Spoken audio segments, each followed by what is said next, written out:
नमस्कार, आपका स्वागत है हमारे चैनल पर। आज हम बात करेंगे भारतीय राजनीति और समाज के एक महत्वपूर्ण व्यक्तित्व की, जिनकी जीवन यात्रा संघर्ष और सफलता से भरी हुई है। यह कहानी है मोहन भागवत की, जो राष्ट्रीय स्वयं सेवक संघ के छठे सरसंघ चालक हैं। चलिए जानते हैं उनके जीवन की अनसुनी कहानियों को। 11 सितंबर 1950 को महाराष्ट्र के चंद्रपुर में मधुकर राव भागवत और मालतीबाई के घर जन्मे मोहन भागवत का जीवन संघ के साथ शुरू से ही जुड़ा रहा है। उनके पिता मधुकर राव भागवत एक प्रखर समाज सेवी और संघ के वरिष्ठ कार्यकर्ता थे। मोहन भागवत ने अपनी प्रारंभिक शिक्षा चंद्रपुर के लोकमान्य तिलक विद्यालय से पूरी की है। इसके बाद उन्होंने अकोला के पंजाब राव कृषि विद्यापीठ से पशु चिकित्सा और पशुपालन में बीएससी और एमएससी की डिग्री प्राप्त की। शिक्षा के बाद मोहन भागवत ने सरकारी नौकरी शुरू की और चंद्रपुर में एनिमल हस्बेंड्री विभाग में वेटरनरी ऑफिसर के रूप में कार्य किया। लेकिन संघ के प्रति उनकी निष्ठा इतनी गहरी थी कि जब उनका ट्रांसफर चरमोशी कर दिया गया तो उन्होंने नौकरी छोड़ दी। साल 1975 में प्रधानमंत्री इंदिरा गांधी ने इमरजेंसी लागू की।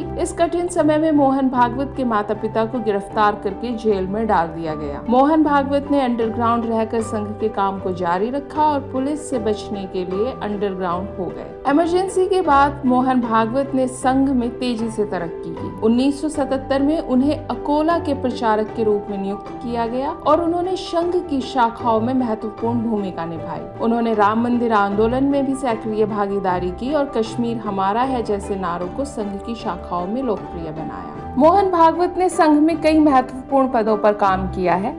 1991 में उन्हें संघ के स्वयं सेवकों के शारीरिक प्रशिक्षण कार्यक्रम का अखिल भारतीय प्रमुख बनाया गया। 2000 में जब संघ के सर कार्यवाहक HV शेषाद्री ने सरसंघ चालक बनने से इनकार कर दिया तो मोहन भागवत का नाम इस पद के लिए भी प्रस्तावित किया गया। 21 मार्च 2009 को मोहन भागवत को संघ का छठा सरसंघ चालक नियुक्त किया गया। उनकी उम्र उस समय 59 साल थी और वे गोवलकर के बाद सबसे कम उम्र के सरसंघ चालक बने हैं। उनका कार्यकाल संघ की विचारधारा को नए संदर्भ में प्रस्तुत करने और संघ की गतिविधियों को विस्तार देने का रहा। मोहन भागवत के पिता मधुकर राव नरेंद्र मोदी के गुरु रहे हैं और लालकृष्ण आडवाणी के संघ से जुड़ने में भी उन्होंने महत्वपूर्ण भूमिका निभाई थी। नरेंद्र मोदी ने अपनी किताब ज्योतिपुंज में मोहन भागवत की तारीफ करते हुए उन्हें पारसमणि बताया है। मोहन भागवत का जीवन संघर्ष और समर्पण की प्रेरक कहानी है। उनके नेतृत्व में संघ ने भारतीय समाज में कई महत्वपूर्ण पहल की है और भारतीय राजनीति में एक महत्वपूर्ण स्थान प्राप्त किया है। उनकी यात्रा हमें सिखाती है कि कठिनाइयों का सामना करते हुए भी अपने सिद्धांतों और उद्देश्य के प्रति समर्पित रहना संभव है।